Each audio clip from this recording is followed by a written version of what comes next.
What's up, everybody? Welcome back to the last video for today.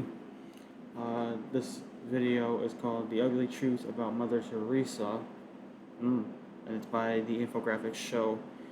If you guys do like this video, please give it a like, subscribe. Check out the Infographics show. I'm all over the fucking place on the last fucking video, dude. But yeah, let's get into this. Mother Teresa, or should we now say Saint Teresa of Calcutta, for decades was seen on TV screens around the world, tending to what she called the poorest of the poor. From San Francisco to Sydney, people's eyes filled with tears as the wizened old woman held infants in her arms and proclaimed that through the power of God Almighty she would address the many wrongs of this world and help millions whose lives had been blighted by poverty. And yet for some, their eyes only glistened with anger. Their hearts were filled only with the beat of injustice, as they saw only too clearly a dark shadow cast by a woman who was far from the angel of the gutters she was said to be. Today, we present the ugly truth. We imagine that the introduction has already nettled a few of our viewers who could and still cannot see anything like a dark side to the person who is called the patron saint of missionaries. Maybe they're well aware that this woman was outspoken about abject poverty that certain residents of India were faced with back in the day. They can recall the devastation of the 1943 famine and how millions died of starvation and disease. This was a woman who, in the name of God, promised to live among the poor and never falter from that path. Like a martyr, she would suffer her own series of illnesses, and yet she would never turn her back on the slums. Through her missions of charity, she would tend to the people whose home was the streets and whose daily bread were the scraps people threw away. She would hold out a hand to the blind, to the lepers, and to the people that society had, for the most part, made pariahs. And it's true, we don't question it, and she and her fellow missionaries held their arms out to the poor. They did indeed offer succor to the people on the edge who felt helpless and lost. For those in the last throes of life, besieged by diseases such as HIV and tuberculosis, Mother Teresa and her sisters opened their home.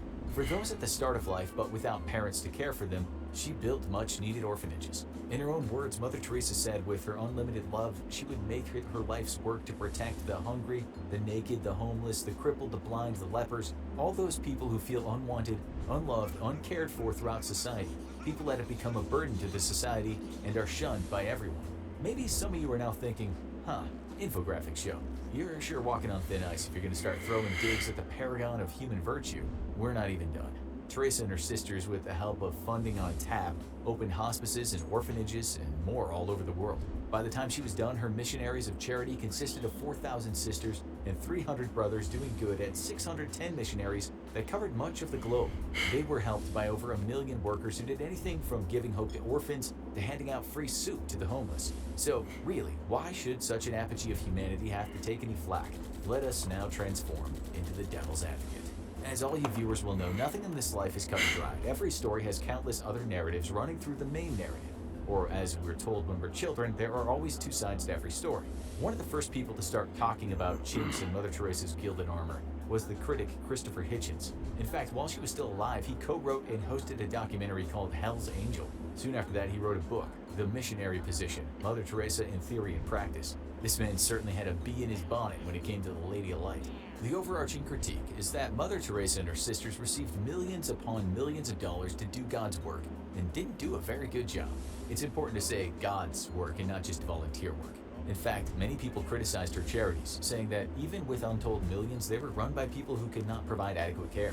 Pain relief was seldom given to anyone, and professional medical personnel were not often seen in the thrum of volunteers who didn't really know what they were doing. Still, for the public in the West who watched her on TV, they only saw a saint. For those who donated money, it was like doing good in the eyes of God. That can of course have certain benefits come Judgment Day. You see, during the medieval period, there was something called indulgences. In short, a person could buy their way out of hell, or at least get a few of their sins scratched off of God's ethereal chalkboard.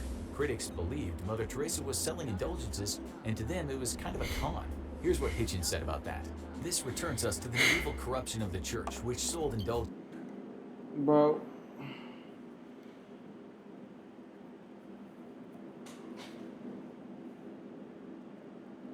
isn't that what most of these people do anyway? Like, to the rich while preaching come hellfire up and with confidence to the bizarre, poor. Mother Teresa was weird not a friend of things the poor. She was a friend of poverty. to get money. She said that suffering was a gift from God. Hitchens said he once got to talk with her face to face, and she told him outright that she wasn't trying to get rid of poverty, that she was certainly not a social worker.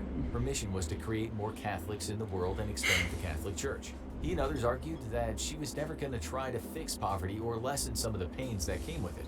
How could she be? They said her facilities were badly run, and they did not focus on methods of poverty reduction in terms of education or empowerment of women. In 2010, long after the so-called Angel of Mercy had passed away, a writer from Forbes visited one of the missions of charity and said what she found were volunteers and other people questioning what exactly was going on down there. The article said those places had always been resistant to change, and things had been done the way Mother Teresa wanted them done, which was most of the time volunteers doing jobs that they were not trained to do. The writer said, missionaries has always kept change at bay, but in a world where it is very difficult to hide behind secrecy, the number of disillusioned followers is increasing. She interviewed one of those volunteers, a guy from the United States, who went over to India to do some good. It should be mentioned here that the volunteers don't get any say in the running of the places, nor do they have any idea about all the money coming in and where it goes. This particular volunteer expressed surprise at what he first discovered over the first few days. In his own words, he said, "I was shocked to see negligence. Needles were washed in cold water and reused, and expired medicines were given to the inmates. There were people who had a chance to live if given proper care." So again, people have asked about how so much cash can do so little. But that volunteer said in no time at all he witnessed someone needlessly dying. He said another volunteer without any medical training had tried to feed a paralyzed person, but he did it wrong and that person died. He said he also saw someone having a toe amputated and not being given any kind of anesthetic. Yet another volunteer said she saw in one facility syringes run under cold water and reused, aspirin given to those with terminal cancer, and cold baths given to everyone. Mother Teresa allowed no criticism of such practices. People countered such criticism, saying, hey, these places are a home to the sick, the poor, the dying. They're not a hospital. Okay, state the naysayers, fine, but why not offer some real medical expertise with all that cash? As you'll soon see, the money donated was not exactly pennies. And what about the ones who recovered? Surely there should be some sort of rehabilitation going on to help them when they're ready to leave. One European volunteer said sometimes people left of their own accord, but other times they were forced back into the streets with no help or guidance as to how to survive. For that reason, they might soon be back. In this respect, it almost sounds like the prison system in many countries and their revolving doors. Some of them would rather not have empty beds. In the world of perpetual poverty, there's the term the charitable industrial complex. Mother Teresa had been accused of being part of that, perhaps even a lodestone. That same volunteer we just mentioned said one woman was very sick with diabetes, and then she was gone. The sister said she'd been placed in another facility, but a few days later the volunteer saw her back on the streets. Still, she couldn't walk right. There are numerous reports of money being donated to certain missionaries of charity facilities, but not much of that money being seen. A German report going all the way back to 1991 said that only 7% of the donated cash actually appeared at the place it was donated to. Okay, so where is that missing money?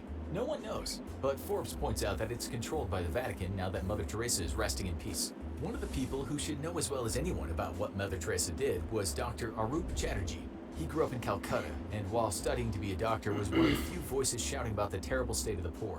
He did this shouting from the slums. He later went over to the UK, where he said he was shocked by the British adulation of Mother Teresa. She was indeed portrayed as a saint, although when he was campaigning in the slums back in India, he said he never saw any of the sisters. He later wrote about what he called a cult of suffering, and spent much of his time trying to understand how, if at all, Mother Teresa and her gang of sisterly angels were helping the poor. He spoke with many people who worked closely with the sisters, which concluded with him writing a book, Mother Teresa,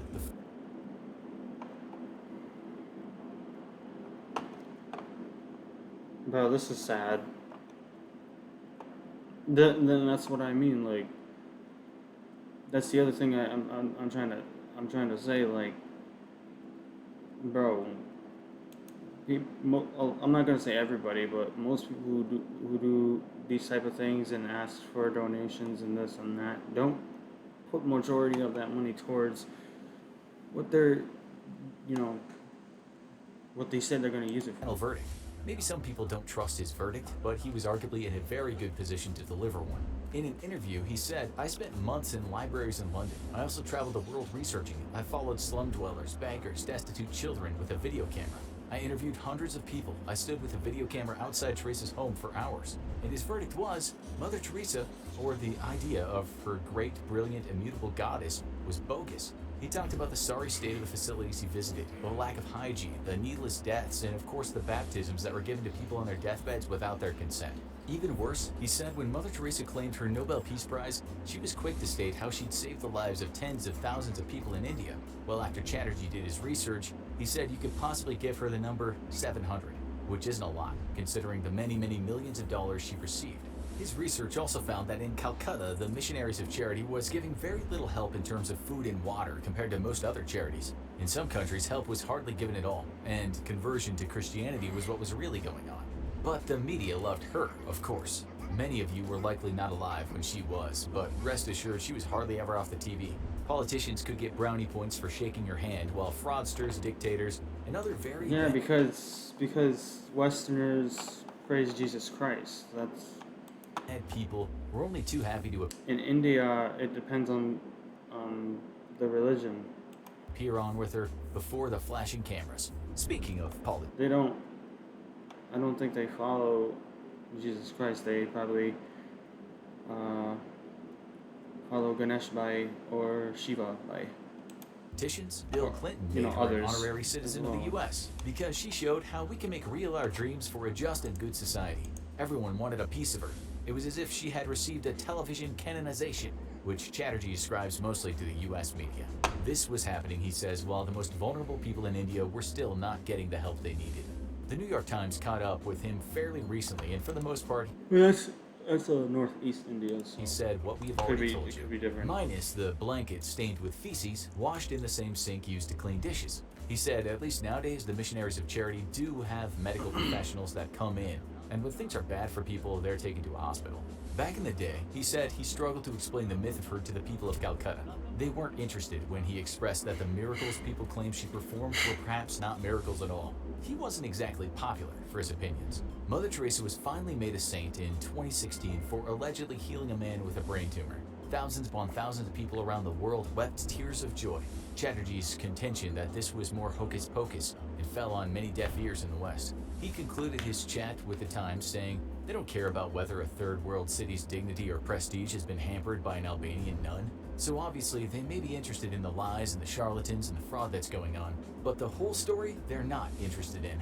On top of all of this, she was known to move with some very sketchy people, including neo-fascists in Italy, and a dictatorship in Argentina whose members were later convicted of genocide and other crimes against humanity.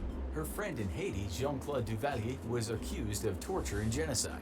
She received millions from fraudster Charles Keating and flew on his private jet. In the US, this humble, modest woman only got the best medical treatment that wealthy people can buy. Support was never a bad thing for her, of course. One investigation found that the Vatican Bank, aka the Institute for the Works of Religion, had one mammoth account in her name.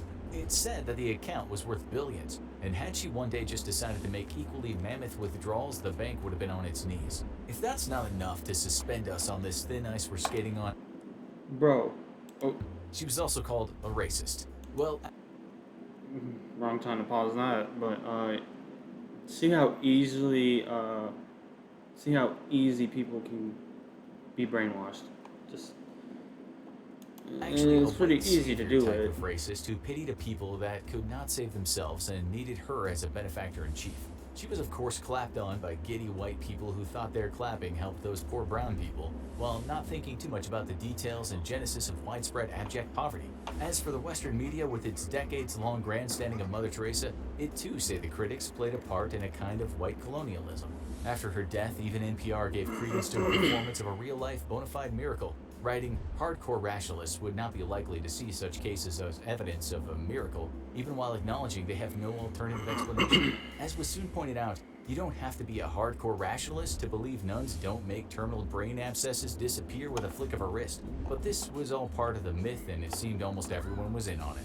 Can you blame Mother Teresa for that? Well, in her private diaries, she wrote about her doubts and emptiness and darkness. But that never stopped her forcing a ticket to heaven on people or demanding women should not have the right to make choices about their own bodies. We'll leave you with a question someone once asked her.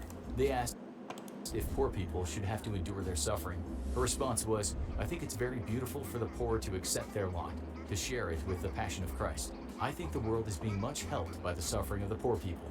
Now, you need to watch The Exorcism of Saint... Okay, well, here's my opinion when it comes to that. I don't think it's completely her fault. I feel like it's people who have trust in others. You can't trust everybody, because not everybody is going to be there for your well-being. Only you are there for your well-being. Um, yeah, I mean, she probably has done some things that were, you know, a little questionable, but in in all, I feel like she, because all that stuff, like the hygiene and all that, gotten worse after her death, um, or when she was still there. It's just, you know, people didn't know how to do that stuff. I don't know. It just feels like excuses at this point, but yeah. Honestly, I don't really have a take on this. But yeah, if you guys do like this video, please give it a like, subscribe, go over to the Infographics show, like their videos, subscribe to their channel, and I'm out. Deuces.